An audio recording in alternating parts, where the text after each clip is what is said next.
Good afternoon, everyone, and welcome to the IFG. For those of you here in person, thank you for braving the cold to join us. My name is Tim Durrant. I'm a Programme Director here at the IFG, and I'm really excited to be hosting this really interesting discussion. October was the 30th anniversary of the Committee on Standards in Public Life, and we have a fantastic panel here to discuss the past and the future of that committee. 30 years ago, when he launched the committee, Prime Minister John Major said that the remit of the committee was to examine current concerns about standards of conduct of all holders of public office, including arrangements relating to financial and commercial activities, and to make recommendations as to any changes in present arrangements which might be required to ensure the highest standards of propriety in public life. Since then, the committee has been influential in responding to some of the biggest scandals and standards breaches of the last 30 years, with the recommendations of the committee leading to the establishment of the Parliamentary Standards Commissioner, the Electoral Commission, and the response to the expenses scandals. In more recent years, the committee has looked into leadership in public life, electoral finance, the impact of AI on public standards, ethics in local government, and more. So we wanted to mark its 30th anniversary and reflect on where the committee has come from and where it might be going over the next 30 years. To do that, I'm joined by a fantastic panel. Doug Chalmers, CBDSO OBE, Chair of the Committee on Standards in Public Life since December last year. Doug is also Master of Emmanuel College at Cambridge and previously had a long and distinguished career in the Army. Dame Glenys Stacey, who is Chair of the Office of Environmental Protection. She has a great deal of experience across the public sector. She previously served as HM Chief Inspector of Probation, Chair of the Professional Standards Authority, Chief Regulator at Ofqual, and Chief Exec of the Standards Board for England. Pippa Carrar, Political Editor at The Guardian and previously at The Mirror, where she broke the Partygate stories, which obviously defined a lot of this agenda for the last few years. And I'm very happy to say that we are joined online by Daniel Greenberg CB. Thank you very much for joining us, Daniel, who is the Parliamentary Commissioner for Standards, and he's done that job since the start of last year. Daniel is a lawyer who specialises in the legislative process, and he has worked in various roles in government, parliament, and the private sector before taking on this role. So, enough from me. The way this is going to work is Doug is going to talk for a little while about the committee, the work it has done, and his vision for the future of the committee. We'll then have a discussion between the panel about how the committee has influenced public life and where it might go next. And then we'll open up for questions, plenty of time for questions from those of you in the room. And online, you can send questions through Slido. People have already started doing so. Please do send those throughout the discussion, and I will try and take as many questions from online as possible. Over to you, Doug. Thank you very much. And thank you for having us. Let me take you all back to 1994. Take that, chop the charts, the Channel Tunnel linking France and England was opened, and apartheid ended in South Africa with Nelson Mandela inaugurated as president. It was also when The Guardian uncovered that 2 MPs had been taking money and gifts in return for asking questions in the House of Commons from Mohammed Al-Fayed, then the owner of Harrods. This cash for questions scandal led the then Prime Minister, Sir John Major, to establish a standing committee to recommend changes to promote high standards in public life. Chaired by Lord Nolan, a senior judge, the Committee on Standards in Public Life produced its first report in 1995, restating the values expected of those in public service, now known as the Nolan Principles. Lord Nolan also set out 3 golden threads necessary for ensuring standards. First one was codes of conduct, the second was independent scrutiny, and the third one was education. That first report established many of the regulators we now take for granted. It might seem unimaginable today that MPs would not have to declare their interests, or that a well-paid appointment to the board of a major public body was made simply by a tap on the shoulder. 30 years ago, Nolan talked about how changes in the public sector had increased the need to act, citing decentralisation, contracting out, and scepticism in traditional institutions. 30 years on, we could say the same. The nature of public life and the regulation landscape have all become more complex. There are now statutory regulators for election finance, civil service appointments, use of statistics, and a range of other bodies with non-statutory remits, including the Independent Advisor for Ministerial Standards and ACOBA. There is no doubt that our public life is more transparent than it was. But there is also no doubt that standard matters still concern the public. There is no room for complacency. And while sunlight might be the best disinfectant, we also now know that transparency alone does not simply translate into greater public trust. Just following the rules doesn't build trust. Context is needed as well. To some degree, public cynicism is a healthy thing, but in an age of social media echo chambers and soundbite viral clips, finding something positive to say about the standards might sound radical or even misconceived. But I believe that there is a positive story to tell: the effectiveness of the Nolan Principles in permeating our public life. The way they are familiar to nurses, local government, police and MPs as the baseline of expected conduct is a clear success. Honesty, openness, objectivity, selflessness, integrity, accountability and leadership are the principles expected of those in public life. They underlie codes of conduct.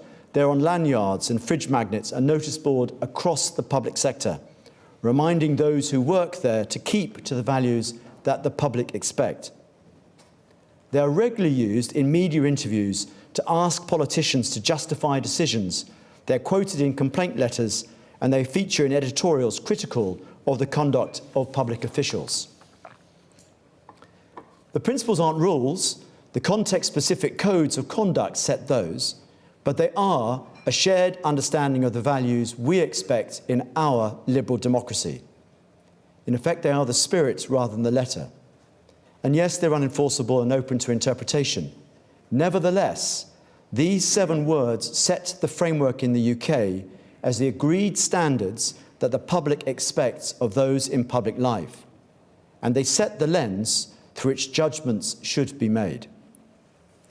The committee's role as a workshop for running repairs was really an experiment back in the 90s in response to a crisis. But its independent, unbiased and careful work, stepping back, taking evidence from a wide range of voices and making recommendations to improve standards, has proven influential and worthwhile. That is not to say that scandals haven't happened. They have. And the work of a free media has played a big part in helping to scrutinise and hold office holders to account. But so has the diligent work of many officials, parliamentarians and experts in helping to lead and deliver standards changes. I'd also at this point like to pay tribute to all those who have served as standards regulators over the past 30 years. These are not always easy or popular roles, but they are important in providing the proper, independent adjudication necessary to retain public trust. The focus of our most recent report, Leading in Practice, was the practical steps that leaders can take to develop a culture where people are encouraged to discuss the ethical implications of their work and live up to the high standards of conduct expected of them. An ethical culture does not happen by accident, nor can it be set in stone. It requires constant attention. The unglamorous but really important stuff of regular reviews of codes of conduct, regular publication of registers of interests, needs to be seen as a priority. Organisations, from hospitals to Parliament, must evolve over time as new risks emerge and understanding of good practice develops.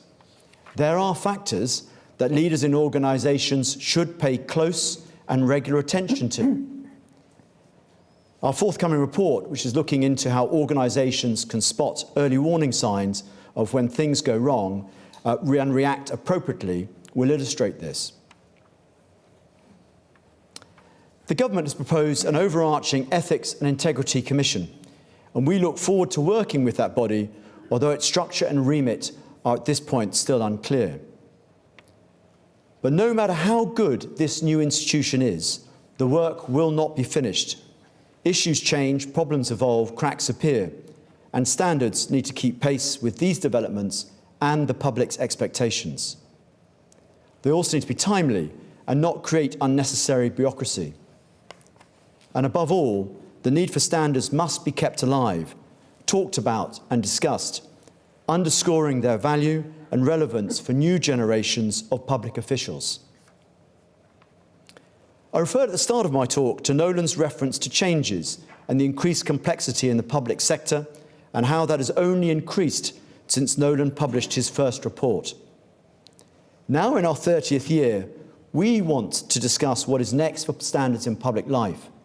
To mark our anniversary, the committee will be holding a series of seminars and events, talking to academics, students, practitioners, officials, and experts about the relevance of the principles and how, with the rapidly evolving technological developments, including AI and broader societal changes, we best understand the implications of these developments for our ethical culture and standards framework, and keep this spirit alive for another 30 years. Thank you.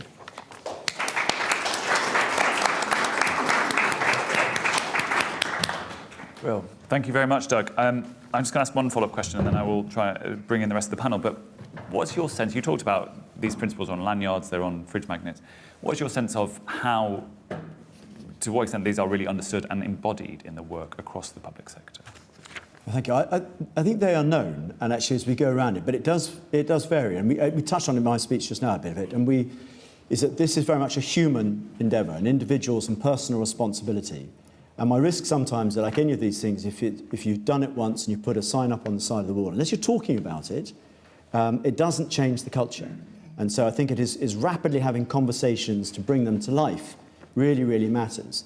And actually, as I've got to know people, like Daniel, for example, does a really good thing where he runs sort of workshops to do sort of vignettes to talk it through. To have those conversations, to constantly talk about them, I think, is probably the most important thing. That's why I say this is not ever going to be done. We're dealing with humans in a hierarchical structure. It takes constant education, which, as I mentioned at the beginning, Nolan put as one of his three big threads. Brill, thank you. And I think a lot in there that I'd like to unpick more, but I want to bring in Daniel in the first instance. So, Daniel, again, thank you for joining us online. Doug mentioned you do a lot of work in the House of Commons to educate people about these standards. With the election earlier this year, more than half of MPs are now new to Parliament. How have you helped them kind of understand the importance of the standards that Doug has spoken about? And also, are they changing the culture of Parliament or the attitude in Parliament to these standards? Thank you. Well, I've tried to do that in two ways. The first is that although I don't investigate breaches of the Nolan Principles themselves, as Doug said, they are not separate rules, I've tried to show new members and indeed returning members that those principles underpin all the code of conduct rules and the guide to the rules that we have. So, for example, my advice notes to members constantly go back and say, what is the underlying principle here? How do we understand this particular rule in the context of the desire to be transparent or accountable or whatever it is? So integration of the rules into the daily operation and implementation of the standards regime. And the second method, and something I hope we'll talk about a little bit more today, is trying to focus on a positive narrative around the Nolan standards, the Nolan principles as well. I try to do as much as possible to make members remember that standards is not about things you mustn't do because it will all go badly wrong and you'll get a bad press if you do them. Standards are a positive story. They are an inspiring set of principles that members can really reach to and incorporate in the way they behave, in the work that they do for their constituents, for work in Parliament, and for them to be really proud of the fact that they are operating in an institution there where the code of conduct and the guide to the code of conduct is underpinned by these inspiring and important principles of which we can all, as public officials and public servants, be justly proud. That's really interesting. Thank you very much. And lots to pick up there. I mean, Glenys, you've worked across education, local government, probation. You're now in the Office for Environmental Protection. How do you think these principles and standards are understood in those parts of the public sector? And what's your reaction to what Daniel was just saying about, are people proud of trying to meet these standards? Thank you. The way you introduced me there sounds like I've been around the block a few times, doesn't it? It's probably true. So I do come back to, Doug reminded us about what Nolan said about needing codes of conduct, independent scrutiny and education. And when I look at how those are each applied across those areas of the public sector that I've had experience of, certainly codes of conduct, they're commonplace, aren't they, amongst boards, for example. Not every organisation manages to get those embedded at a contractual level with their employees, which is a bit of an oversight if they don't. I would certainly advocate it. But the code of conduct is really just the sort of tram lines, isn't it? You know, the tram lines that you need to keep within, but you can bounce around within those tram lines. So it's, if you like, the minimum sort of requirement. I think independent scrutiny is really interesting. You can get your internal auditors to help you there. And actually, if you've got some concerns, you can look at a particular value or values more widely to see where things are lying. And certainly, I've before used culture surveys, actually. You can stick a couple of interesting questions in a culture survey that will tell you a lot about the organisation you've just joined. You know, for example, what do you have to do to get on and get promoted around here? Will tell you a hell of a lot about the standards of that organisation. So a couple of nice questions, if you like, can sort of give you a real insight into what's going on. I think leaders play such a critical role. They always will, won't they? And the big things they do really matter. So do they stand up on behalf of the organisation, admit quickly and completely openly when things have gone wrong? I mean, it's a minimum expectation they should do it, but do they? The big things matter, but also the small things matter. Are they staying in hotels that are beyond the ordinary limit for members of staff? It's telling you something if your leader is doing that. Unlike me, I spent the evening in the Travel Lodge at King's Cross last night, so a good example of what one must do in order to make sure you're the right side of the line. So the big things and small things matter. And the last thing I would say is, you know, standards are very much like a set of values in the sense that if you're not careful, they can just be words, or words and then a sentence. And for most people, that doesn't translate into a good enough understanding of what they should do as well as what they shouldn't do.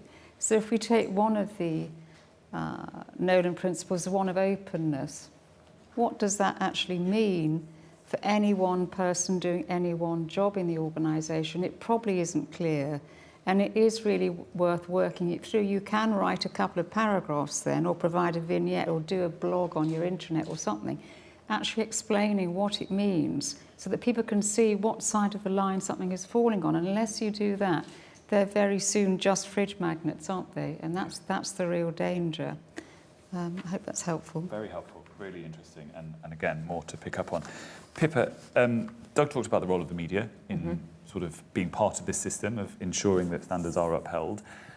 If I could ask you to expand on that, perhaps, what you think the role of journalism in that space is, but also how well do you think the public at large think about things like this in the terms that we're talking about? It's quite easy for this to become quite a sort of Westminster conversation, I think. How well does it translate beyond this part of London? Well, I don't think they necessarily think about the structures and the principles that are in place. They don't see it through that prism. They see it instead through how those are applied once behaviour of one sort or another happens. And I mean, in particular, in recent years, journalists have written a lot about sleaze and scandals, although, as you know, we all know the reasons for the formation of the committee, and this is not a new a new factor. You know, I've been reporting on Westminster journalism for long enough to have covered the expenses scandal as well, so it's not just the last few years. But obviously in the last few years we've had things like Partygate that you mentioned, there's COVID contracts, there's sex scandals at Westminster, all the rest of it, which all obviously captures the media's attention and then of course the public's attention. But I think that the whole sort of overarching question about trust in institutions, and in my case in sort of politics in Westminster in particular, is not just about the sleaze and scandals that are reported on by media. It's also, there's another couple of factors which I think is worth mentioning. One is that what is seen as being a willingness to rip up what we've regarded as normal conventions and rules. And, I could cite several examples. The obvious ones, which you'll all be aware of, are things like attempts to prorogue Parliament because of Brexit, and a willingness, or an apparent willingness, to ignore international law and things like the Rwanda Bill and the Northern Ireland Protocol. Liz Truss being willing to ignore the OBR ahead of her mini-budget, stuff like that. And probably more importantly, I think, that sort of trust and is also, and this is very difficult for standards bodies to kind of address, but something we think about a lot in the media, the public's, what they regard as a failure to deliver on big promises, and the diminution of trust in public institutions that's arisen from that, whether that's tackling illegal immigration or levelling up or other things. And as you said, it's also set against this backdrop of a completely changing media from a time when I first started off in political journalism, and most people went for their news to big institutions like The Guardian, The Times, The Sun, the BBC and so on, to a time where social media, well, many people now rely on social media and influencers and big voices online for their news, and we've all seen how that can foment division and promote disinformation. So, the context of it all is very different from when it all started. And we've heard big promises from this government. Maybe we'll come on to talk about those.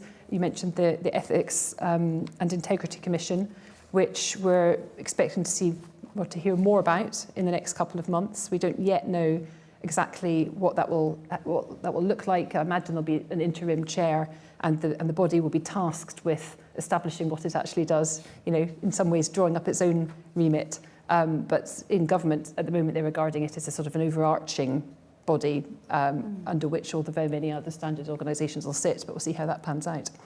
Well, shall we pick up on that point? Because I'm sure people are interested. So, Doug, I don't know if you have any insights you can share or your views on both what the proposed Ethics and Integrity Commission could be doing, but also, if you feel able, your sense of this government's approach to this agenda, your relationship with the government so far.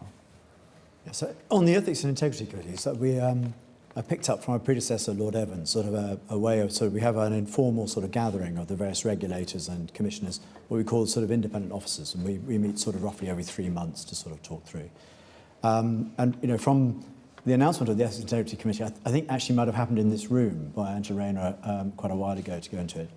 And that's come through, and understanding what it means and how it goes through, I don't have any more to share. What I do feel, I think, speaking to many of the independent officers, many of whom have gone to speak to ministers, particularly the Minister for the Cabinet Office, I think they're trying to understand how all the bits of the machinery fit together, the statutory, the non-statutory, and the realisation that actually one size won't fit all. Civil servants and ministers can't be just clustered into one sort of box, and therefore how that works through.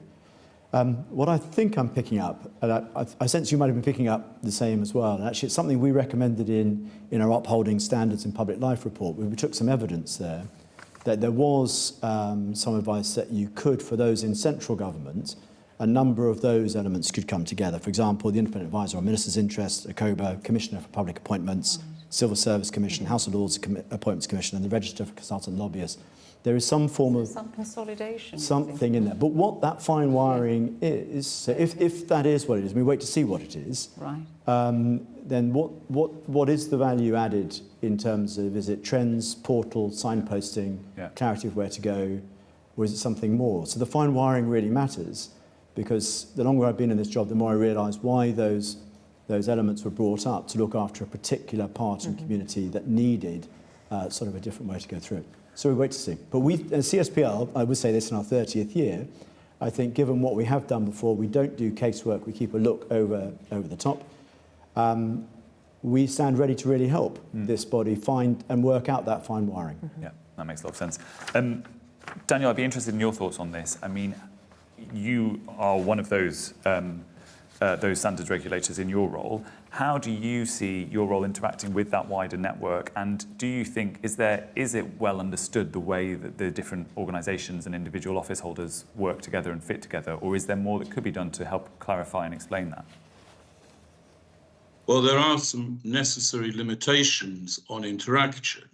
In my case, it is constitutionally important that the House of Commons is self-regulating. It is important that the government, neither the government nor anybody else is telling the House of Commons what to do. And the danger of members of Parliament appearing to mark their own homework, therefore, is balanced by bringing me in as an officer of the House who is instructed by the House to be operationally independent. And that's a very fine and important balance. And I think other regulators have their similar limitations on interaction.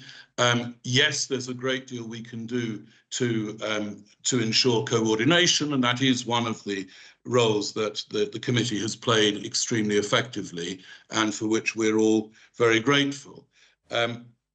What I would say is where we can all work together, where interaction can really happen, is on the engagement and awareness side, the positive side. Yeah, the reason why I'm not able to join you in London today is because I'm here in Keele University about to give a talk on practical ways of using the Nolan Principles to rebuild trust in a number of different contexts on global challenges.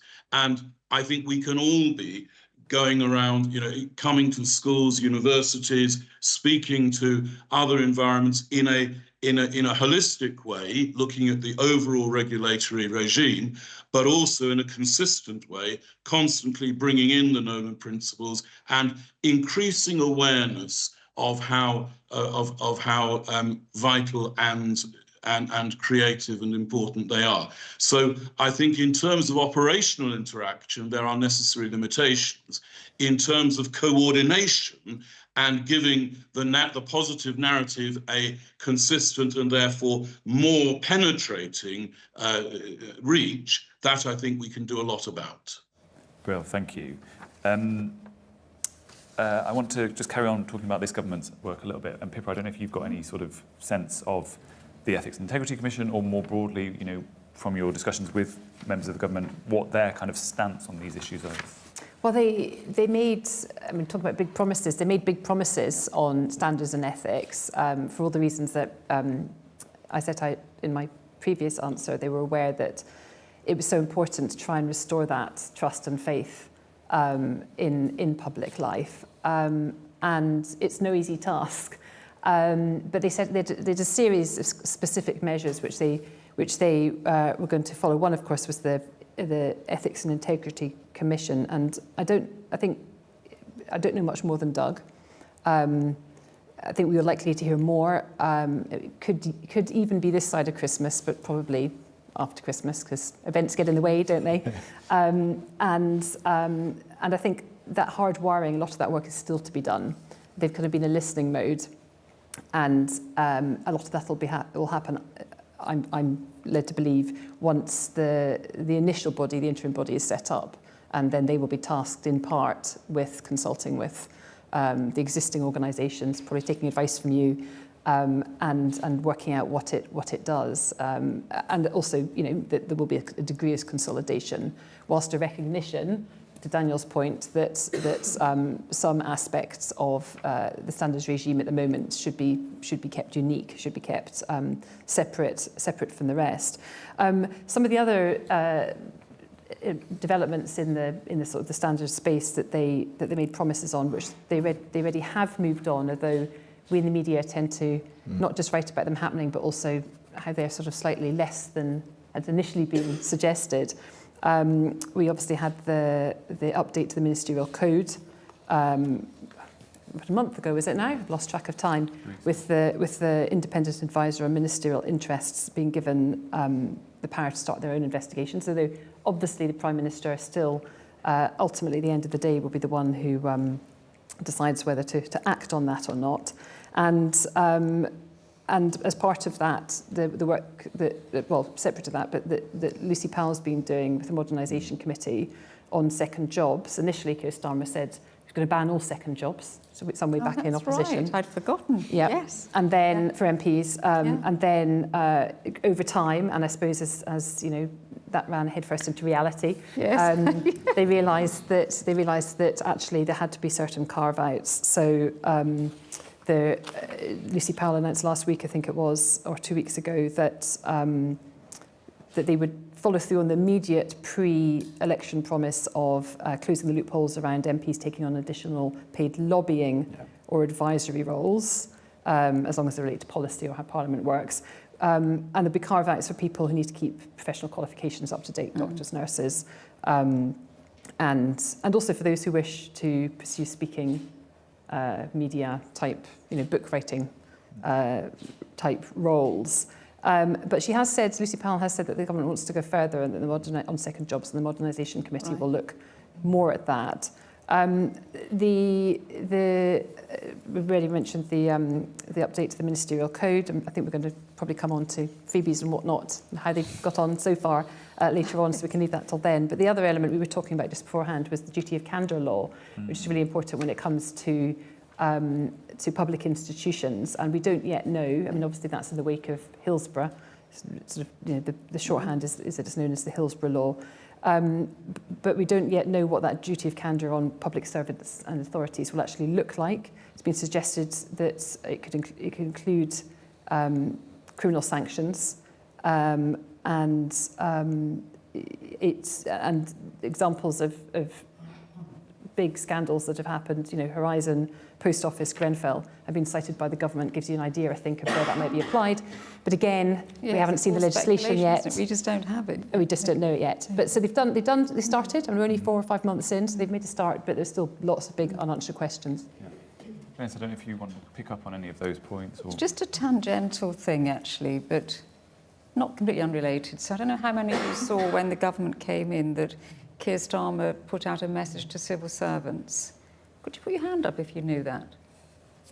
Oh, right, some of you did, thank you. So it was a little video, wasn't it? And also it was in writing as well. And I paraphrase it, but he basically said, look, we're here, we've got these big missions to deliver. It's going to be tough. I know your jobs are tough. I have been a public servant myself. I know what it's like. And I just want you to know that I'm really looking forward to working with you all and working together. And whatever comes our way, we will always treat you with respect. And do you know, I quite choked up when I saw it, and I thought, felt a bit like, some woman that had been in some domestically abusive relationship for over a decade or something.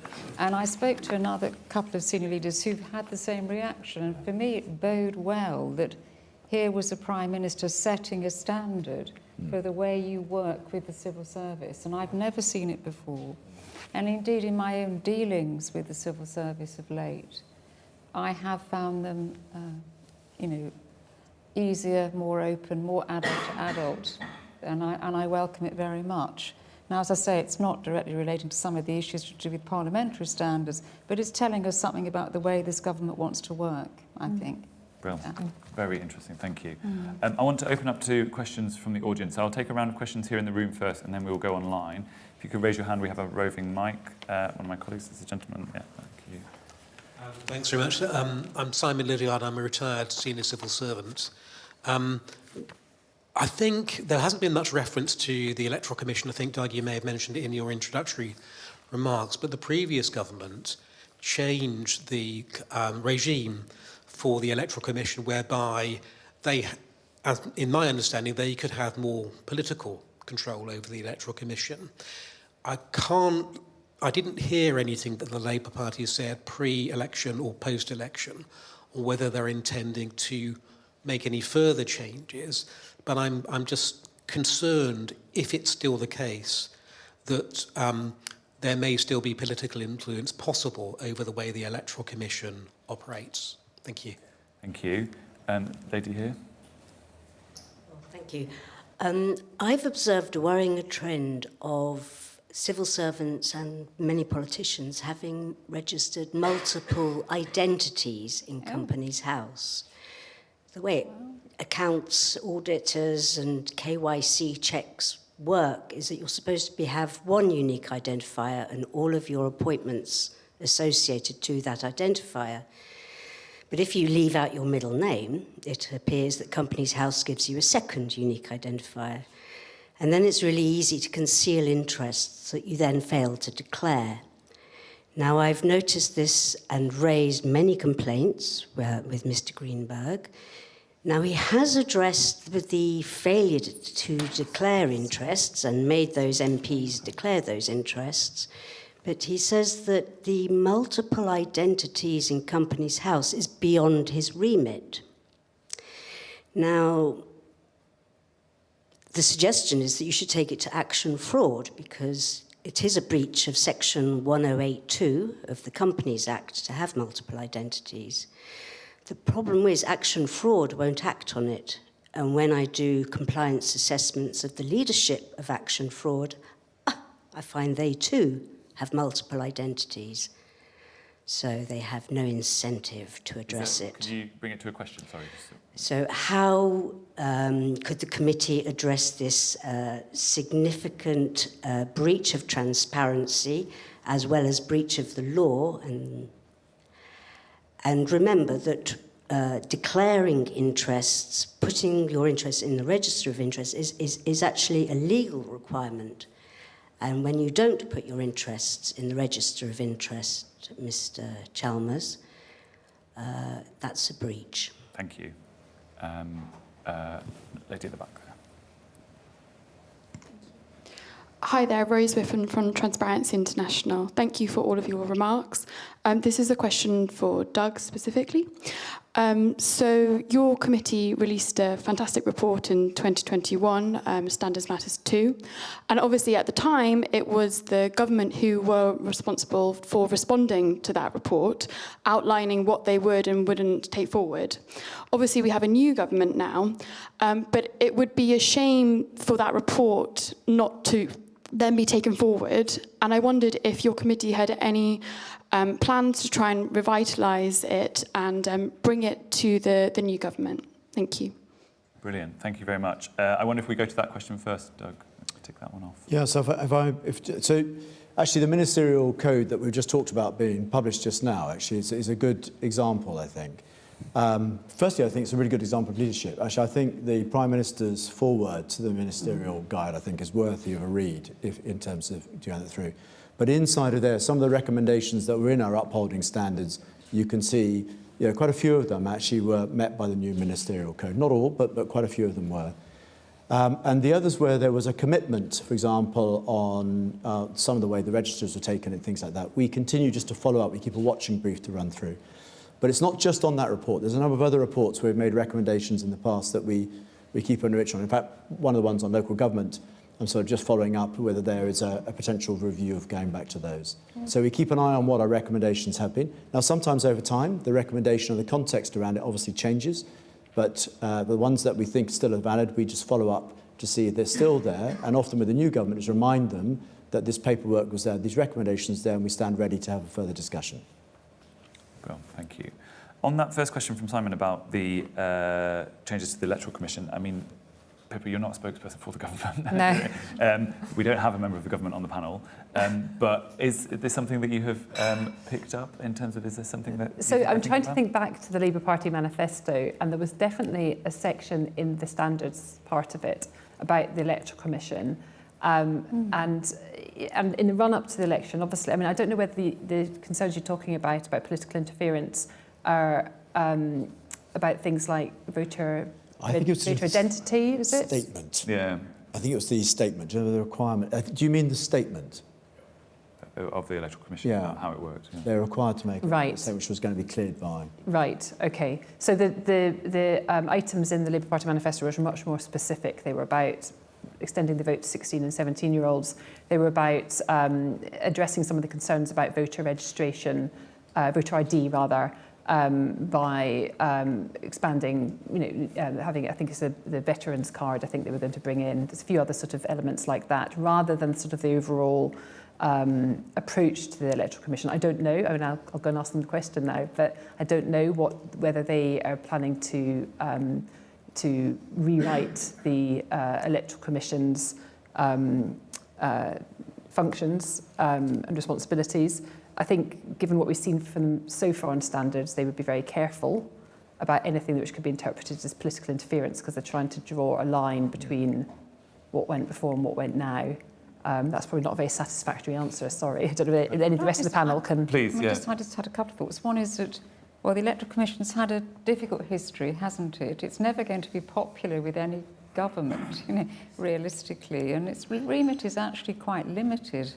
Certainly it's not looking after democracy, it's not charged with that. It's much more around party funding, isn't it? And so I think we can have unrealistic expectations about what the Electoral Commission can do for society, actually. It's got a fairly bounded remit, and I don't imagine any serving government will be that keen to extend it. But the other thing is that any government can constrain an oversight body without making that public. It can cut its funding, it can stack its board, by partisan appointments.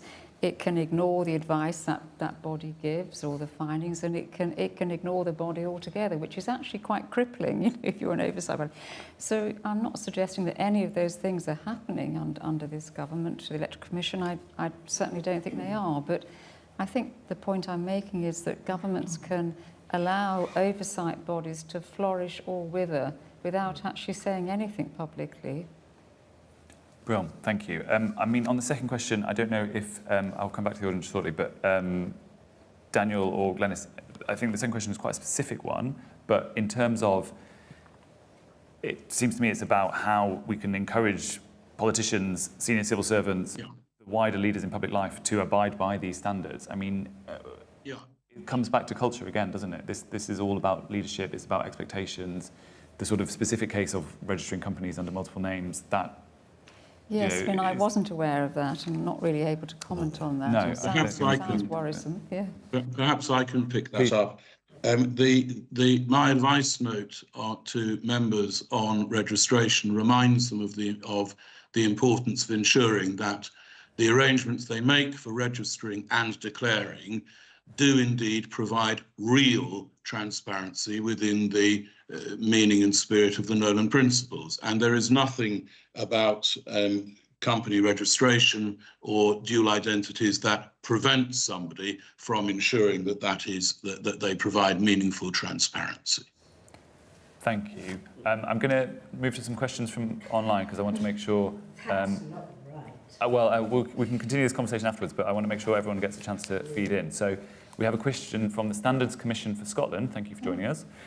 Does the panel consider that the introduction of an independent body with power to impose sanctions for breaches of codes of conduct at all levels from local government up might help rebuild the public's trust in elected officials? So I guess that potentially feeds into the commission that the government has talked about, but it sounds like something with more teeth. Sandro Boeri, apologies for mispronouncing your name if I've done that, it says, our society seems to be moving towards a climate where any form of additional regulation is deemed as a threat to growth. How can we make sure there is a healthy debate between regulation and innovation? I guess we're talking here in the context of ethics regulation rather than sort of economic regulation. And Hugh Roberts asks, town and parish councils have limited accountability under their code of conduct. Monitoring officers' sanctions can be ignored, conflicts of interest allowed without real consequences. Does the regulation of these councils need strengthening? So I think there's something interesting there about local government, which we haven't talked a lot about. Yeah, I don't know if anyone would like to... I don't mind starting Please, that one off. So interesting idea that you can have an independent national body that's going to look after standards at all levels throughout the public sector, presumably not beyond it, although the boundary is often difficult to draw nowadays, and that it would impose sanctions as well. My immediate thought about that is about proportionality and about all standards regimes have to be sensible, viable, proportionate, or else they themselves are brought into disrepute. And we saw this. I was Chief Exec of the Standards Board for England some years ago now that was policing, if you like, a national regime for standards of locally elected politicians. Understandably, a lot of the serious matters that we dealt with were about planning. But the standards regime at the time was vastly over-engineered and required quite a lot of high-grade officers at local level to do it. It was a disproportionate approach. And in fact, when a new government came in, I think Eric Pickles was the Community and Local Government Secretary of State and decided to just get rid of it. We'd already made recommendations to streamline it substantially, but it was not the government wasn't willing to listen to that, which I thought was unfortunate. There will still be standard issues in local government, absolutely no doubt about it, but we don't have a national regime for it because the regime we had was disproportionate, and I think there's a lesson there. I mean, I'm slightly anxious about the notion of, you know, a nationally applicable regime for standards that has sanctions for all levels across government, but you might have a more informed Pippa, view. come in, and then I'll go Just to very Doug. quickly, I just think that there is this argument that stricter rules and more powerful regulators with tougher sanctions translate automatically into greater accountability and therefore greater public trust, which is the thing that I think about a lot. But I don't think that rules themselves are enough to demonstrate political integrity.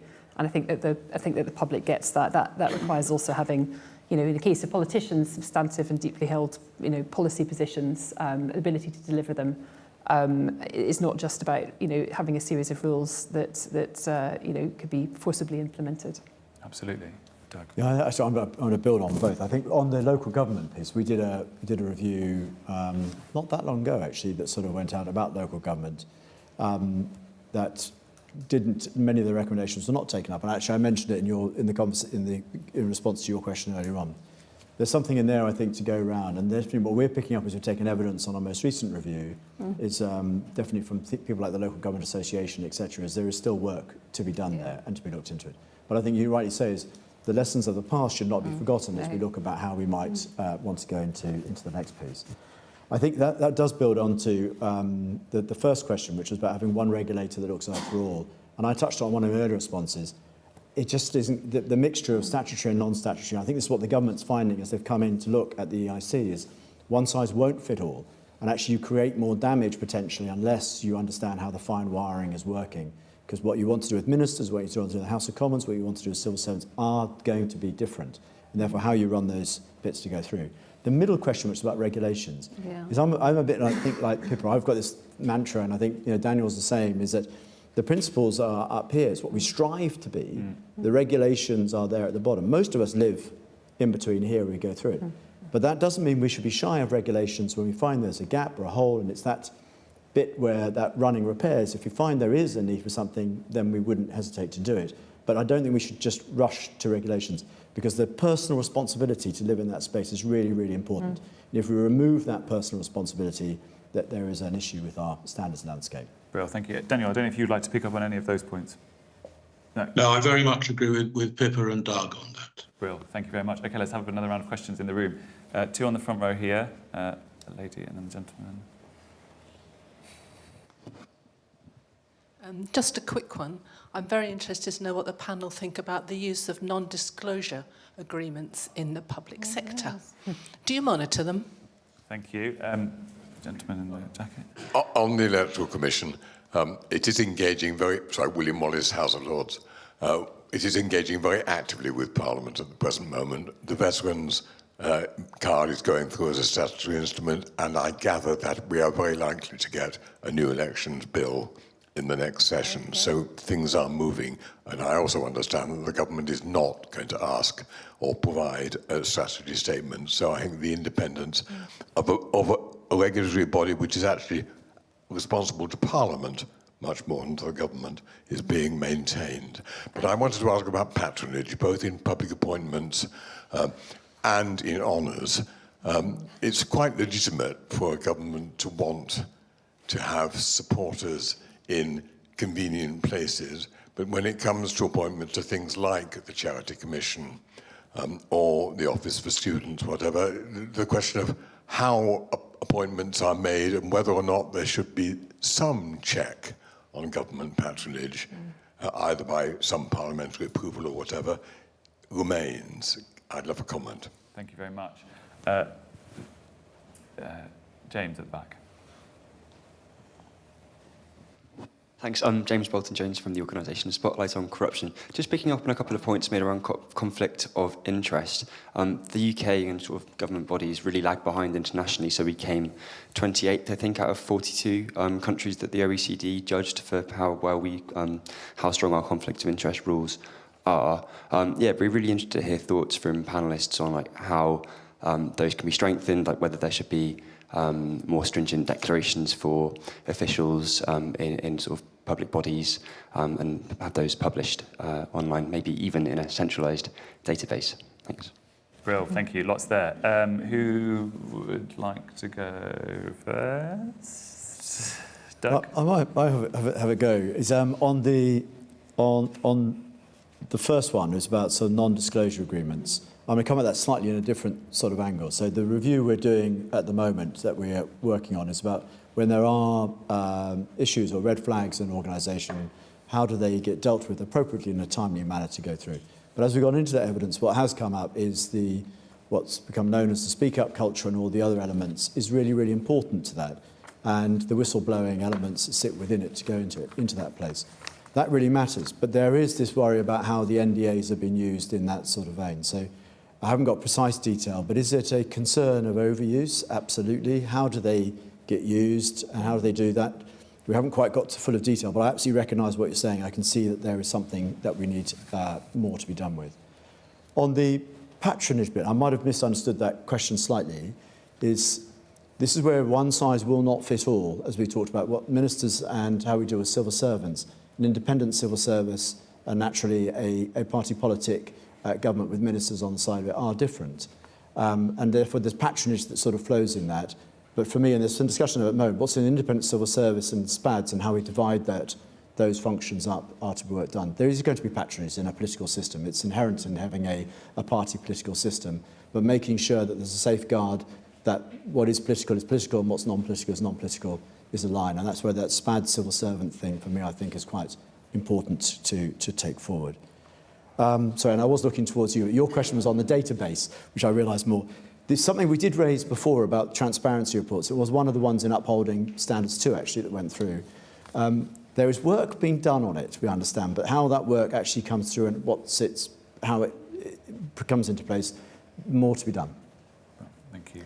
Well, just quickly rattle through them because I appreciate the clock is ticking. But on NDAs, and actually in some ways, what you're talking about, declarations as well, both of those in our reporting present, I think, huge difficulties.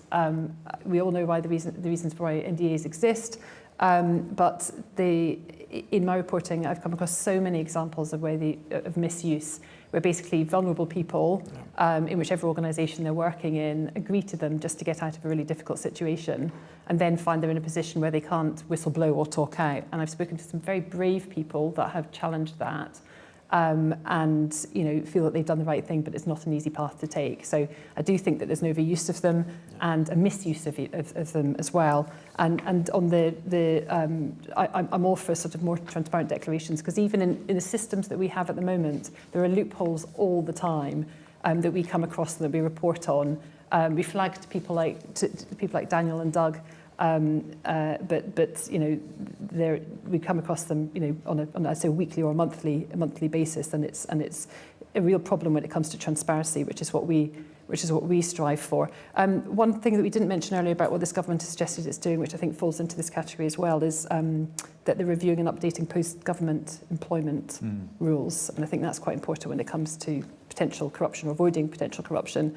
And that ministers are going to enforce restrictions on ministers lobbying for companies they used to regulate, and there will be meaningful sanctions. Now, what meaningful sanctions mean, we don't yet know, so we'll have to watch that. And if I can just pick up very, very quickly, one aspect of patronage. I know you were talking about Charity Commission and sort of public appointments in that regard, and I agree with a lot of what Doug says. The one element about patronage that really gets my goat is peerages, I'm afraid. And I think that you look at particularly sort of resignation honours lists, and Liz Truss getting however many peers that she managed to whack into the Lords. We've got Rishi Sunak's coming out probably this side of Christmas. I think that whole regime, I think Keir Starmer would do wonders if he said that he was going to decrease the amount of prime ministerial patronage when it came to stuffing the Lords with political cronies. Sorry if you don't like that terminology. That's the way I view it. Then I think that would be a very good thing. Well, thank you very much. Glenys, I wonder if I can pass that question on patronage to you as well, and then Daniel, I'll come to you shortly. Okay. Just something on non-disclosure agreements, first of all. I'm very glad you raised it. I haven't given it a lot of thought, but it's not satisfactory that we don't know the circumstances in which they're used generally. We don't know if they're overused, underused, misused, or simply used without sufficient thought as to whether they were necessary, or which organisations are using them and which are not. And that does make me feel a bit uncomfortable. I don't know what to do about that, but I'm glad that you've raised it and made me aware. Thank you very much for that. On patronage, as Doug has said, there will be patronage in any political system, and it's worthwhile being aware of how that sort of plays out. Some big public appointments are open to pre-appointment scrutiny by select committees, and I've been subject to that a couple of times, 2 or 3 times, and the job I have now actually was subject to that. And I think it's a really good thing. You know, you get challenged on your fitness for the job. You know, not whether you know a politician or not, although you may, but whether you can actually do the job fairly and squarely. And I would really advocate that. You know, I think it's a good, particularly for those jobs where the role is to challenge government. You want someone who's well able to do that and willing, despite whatever their connections are. So I think that's a really good mechanism. Indeed, I think the select committees generally do a really good job in terms of holding government to account more generally, so I'd long sort of advocate that. Like you, I do find the peerages increasingly breathtakingly kind of difficult to listen to. I do argue the case for general honours, though. I'm a dame. I love being a dame. I'm absolutely thrilled to become a dame. I didn't do it through sucking up to any politician. I did some very difficult jobs for decades, and someone noticed, and you know, I'm thrilled to have that honour, and I'm thrilled for other people who've worked at a number of levels and done really difficult jobs and jobs that have served society, and they've been rewarded in that way with an honour. I think it's potentially a great system. It's just each time you see it, little seeming sort of over-enthusiasm about awarding these honours, it does sort of undermine and chip away at your faith in the system as a whole, doesn't it? But I still think there are a lot of good people who have been honoured, and I would count myself, hopefully, as one of them. Well, thank you. I am very aware of time, so I want to come to Daniel quickly, and then I will do one wrap-up question. So, Daniel, I wondered if you could particularly focus on this conflict of interest question. So, the Commons has a system for managing that. Works, and do you think the Commons can learn more from outside, or indeed other organisations can learn from how the Commons does it? Well, I think it's a very good, I was going to pick up the conflict of interest, and I think it's a very good example of what we've been talking about, where rules don't get you all the way, and it's attitudes, and this is back to the principles and the work that Doug and the committee do.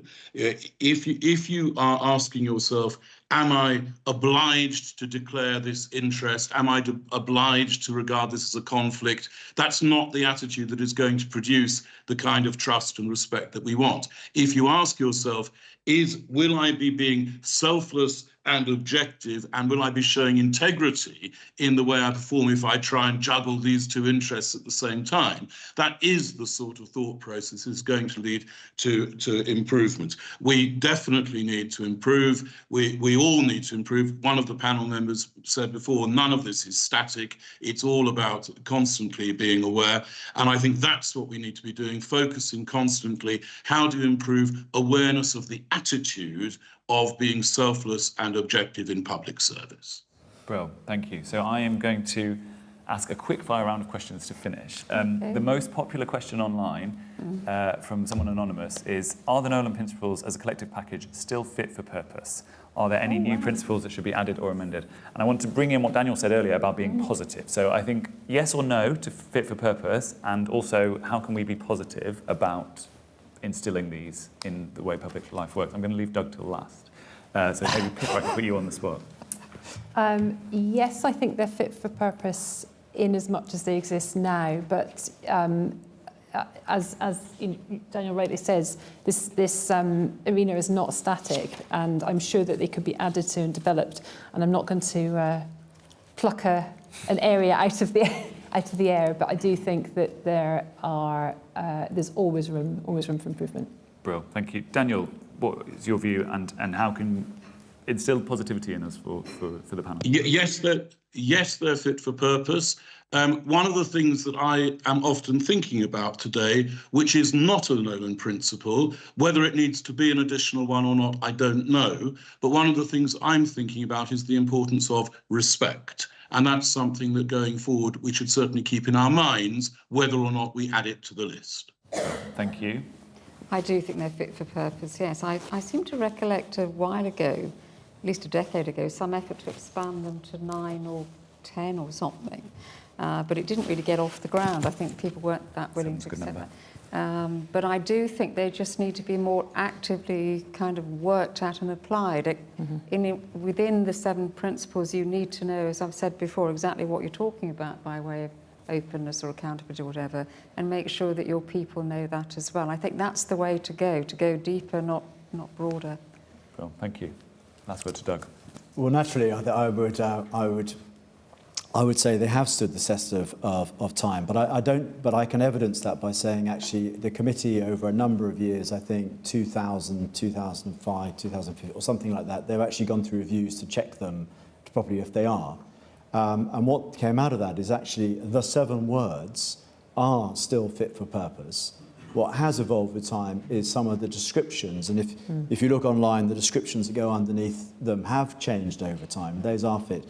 And the most recent one, for example, which actually Daniel referred on, is that under leadership, we said that holders of public office should exhibit these principles in their own behaviour and treat others with respect. They should actively promote and robustly support the principles and challenge poor behaviour whenever it occurs. That was quite a change from the description that was there before. But this is where it's a very nice question for me to finish on, is this for us as the committee is almost the start of what will be a year of events in which we go to schools, universities and other places to have exactly these discussions. So actually by those groups we will be able to check that the 7 words still resonate and are strong, and that the descriptors are still providing what people need to understand what is meant by them. Well, thank you very much, and what a perfect way to end. So thank you all for joining us. Before we thank the panel, I would just say we're going to continue working in this space. So as Doug mentioned, obviously 30th anniversary of the committee and the Nolan Principles. We're going to be working with the committee, we hope, as part of that 30th anniversary celebration to do some more stuff. We're also going to be looking at the duty of candour that has been mentioned a couple of times. We're really interested in how the government is going to implement that. So keep up to date with our work there. If you're interested in future IFG events, our next one, and I think possibly the last one in the diary for the year, is on the 2nd of December, when our director, Hannah White, will be talking to Kat Little, the Chief Operating Officer of the Civil Service. Duty of candour might come up then, I'm not sure. We will have a video and audio recording of this event on our website, so tell your friends, and please thank the panel. Thank you very much. Thank you.